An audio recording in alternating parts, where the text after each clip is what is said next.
अस्सलाम वालेकुम बच्चों।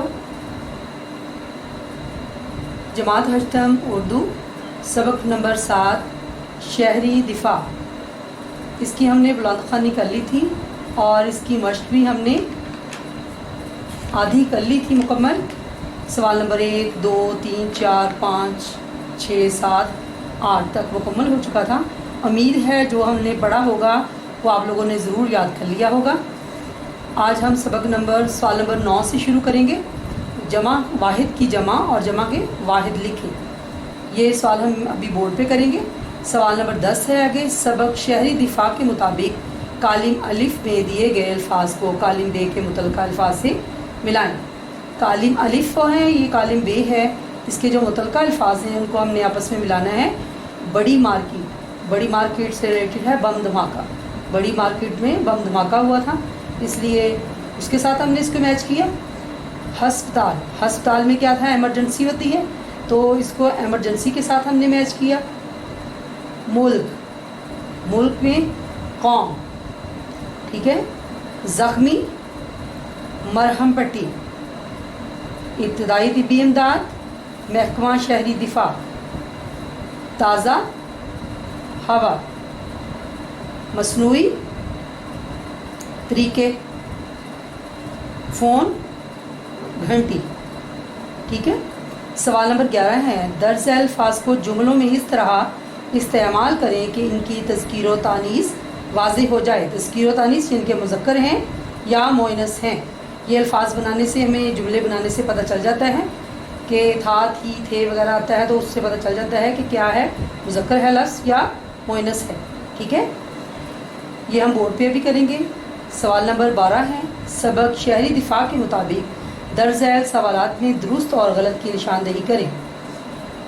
अलिफ है, शहर की बड़ी मार्केट में बम धमाका हुआ था, दुरुस्त है। बे, जल्जले की वजह से अस्पताल में एमरजेंसी लगी हुई थी, गलत है। जल्जले की वजह से नहीं बल्कि धमाके की वजह से थी। जीम है, हामिद के अब्बा जान शहर के बड़े अस्पताल में सर्जन थे, दुरुस्त है। ये हामिद ज़ख्मियों की मदद नहीं करना चाहता था, गलत है, क्योंकि वो मदद करना चाहता था और उसने अपने वालिद से इस सिलसिले में बात की थी। आगे, हादसे में बाज़ लोगों की हड्डियां टूट जाती हैं, दुरुस्त है। सवाल नंबर 13 है। सबक शहरी दिफा का खुलासा तहरीर करें। बेटा, खुलासा जो है ये सबक का तिहाई हिस्सा होता है। अगर सबक 3 सफ़हात पर मुश्तमिल है तो आप कम अज़ कम 1 सफ़े का खुलासा लिखेंगे। तो इसलिए ये सबक भी 3 सफ़हात पर मुश्तमिल है, तो आपका नोटबुक का कम अज़ कम 1 से 1.5 सफ़ा जो है खुलासे का होना चाहिए। खुलासे का मतलब होता है पूरे सबक का निचोड़। उसमें कोई गैर ज़रूरी बातें नहीं होनी चाहिए, ना आप अपनी तरफ से कोई इजाफ़ा करेंगे। तो सबक के अंदर से ही ख़ास जुमलों को जो है जोड़कर एक खुलासा तरतीब दिया जाता है, ताकि कहानी का जो है राब्ता भी ना टूटे और बड़े अच्छे तरीके से मतवातर उसका खुलासा सही तरीके से बन पाए। इस तरीके से आपने 1.5 सफ़े का कम अज़ कम खुलासा जो है नोटबुक पर लिखना है, ठीक है। तो जो सवाल नंबर 9 और 11 है ये बोर्ड पर अभी हम सॉल्व कर लेते हैं, तो देखें।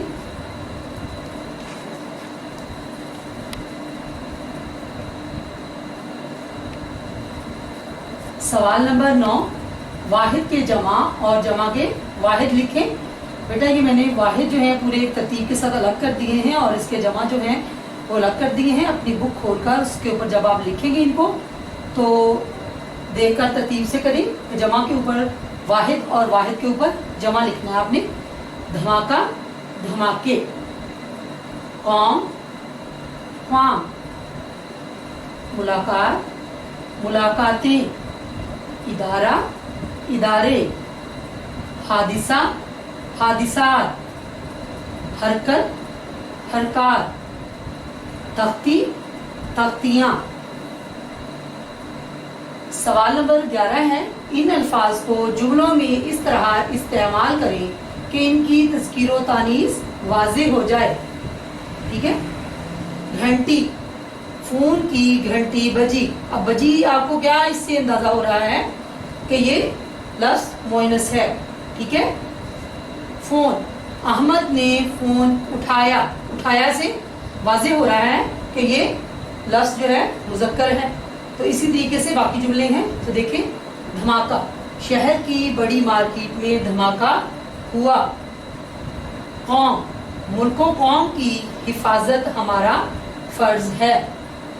ملاقات، احمد نے ڈاکٹر سے ملاقات کی. شعور، ہمارے لوگوں میں ابتدائی طبی امداد کا شعور کم ہے. دشمن، فرعون اسلام کا دشمن تھا. ہڈی، ڈاکٹر نے ٹوٹی ہڈی کو جوڑ دیا. ٹھیک ہے. اب سوال نمبر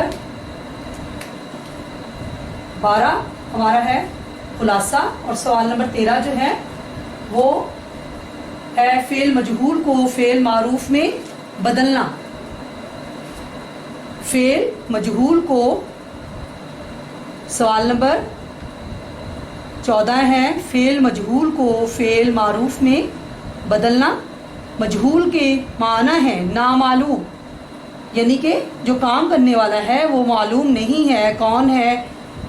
فعل مجہول ایسا فعل ہوتا ہے جس کا کرنے والا یعنی فاعل معلوم نہ ہو. مثلا کتاب لکھی گئی. اب کتاب جو ہے یہ کس نے لکھی، کچھ پتہ نہیں ہے، یعنی کہ کام کرنے والا فاعل موجود نہیں ہے. تو جب تک فاعل نہیں ہوگا تو یہ جملہ مکمل نہیں ہوگا. اس لیے یہ جملہ جو ہے مجہول کا جملہ ہے. اگر ہمیں فاعل معلوم ہوتا تو یہ معروف کا جملہ ہوتا. اخبار پڑھا جائے گا، گاڑی چلائی جائے گی، کھانا کھایا جا رہا ہے.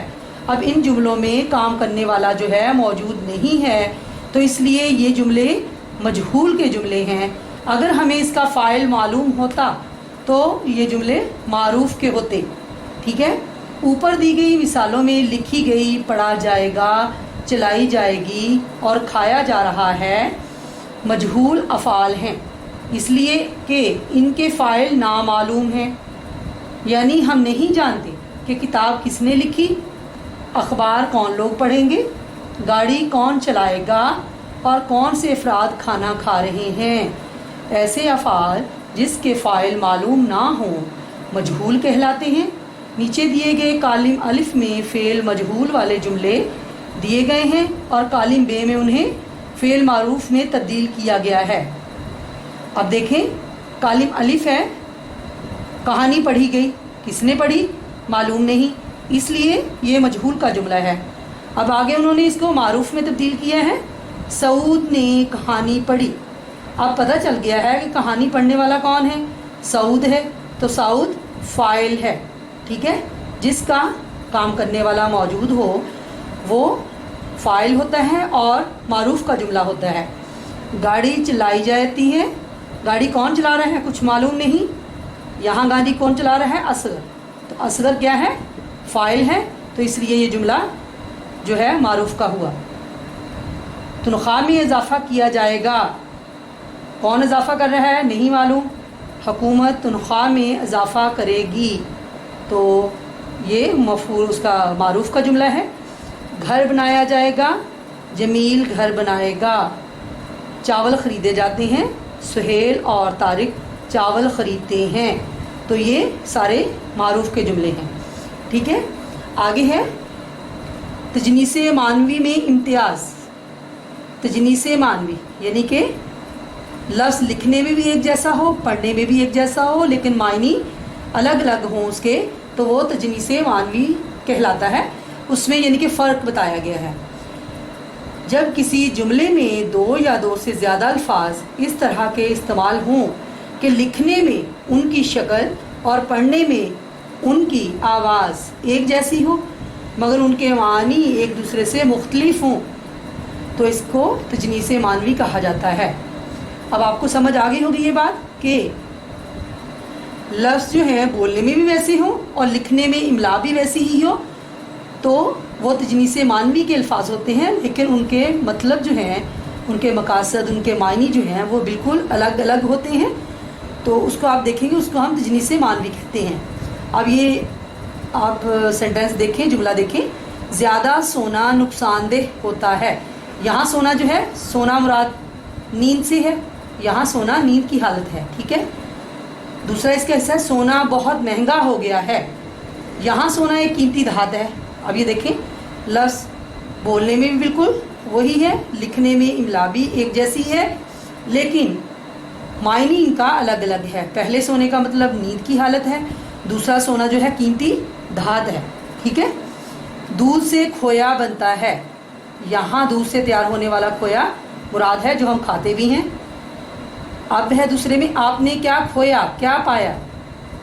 यहाँ खोया का मतलब ज़ाया कर देना है, यानी कि गुम हो जाना, ना होना, पास में खो देना किसी चीज़ को, ठीक है। अब दोनों में फ़र्क वाज़े है, मायने जो है इनके अलग अलग हैं बिल्कुल, लेकिन इमला दोनों की सेम है, ठीक है। ये है तजनीसे मानवी, इनमें फ़र्क करना। तो इसके लिए बहुत सारी मिसालें हैं, जैसे अकरम ने घड़ी ख़रीदी और घड़ी भर में खो दी। अब घड़ी पहनने वाली उसने जो ख़रीदी है और घड़ी पल भर में उसने उसको गुम कर दिया, तो ये भी तजनीसे मानवी का ही है जुमला। और दूसरा है, गुल ने बाग से गुल तोड़ा। गुल ने बाग से गुल तोड़ा, यानी कि गुल नाम है कि लड़की का नाम गुल है, उसने बाग से गुल फूल तोड़ा, यानी कि अब दोनों के मायने बिल्कुल अलग अलग हैं, ठीक है। तो लेकिन इमला भी एक जैसी है, लफ्ज़ बोलने भी एक जैसा है, तो ये तजनीसे मानवी है। इनमें फ़र्क करना, इम्तियाज़ यानी कि इनमें फ़र्क करना, ठीक है। तो आप ये देख लें कि ये लफ्ज़ एक जैसे हैं, इमला भी एक जैसी है, लेकिन ये तजनीसे मानवी है, यानी कि इमला एक जैसी है, मायने अलग अलग हैं, ठीक है। ये हमारी मश्क जो है आज मुकम्मल हो गई। सबक नंबर 7 शहरी दिफा हमारा आज मुकम्मल हो चुका है। तो इसका खुलासा आपने आज लिखना है, ये आपकी डायरी है, और बाकी चीज़ों को आपने याद करना है। फ़ेल मजहूल और मारूफ़ का भी आपको बता दिया, तजनीसे मानवी का भी। इंशाअल्लाह आपका जो है मुकम्मल ये होने के बाद हम टेस्ट लेंगे। तो टेस्ट में फ़ेल मजहूल और मारूफ़ के जुमले भी होंगे, तजनीसे मानवी के भी होंगे MCQs की सूरत में। तो जो आपने इनको हल करना होगा, तो बराहे मेहरबानी जो चीज़ करवाई जाती है वो साथ साथ ज़रूर करें, अच्छे तरीके से करें, ताकि हमें बाद में कोई मसला ना हो। तो जो चीज़ समझ नहीं आए तो व्हाट्सएप पे आप मुझसे पूछ सकते हैं। शुक्रिया, अल्लाह हाफ़िज़।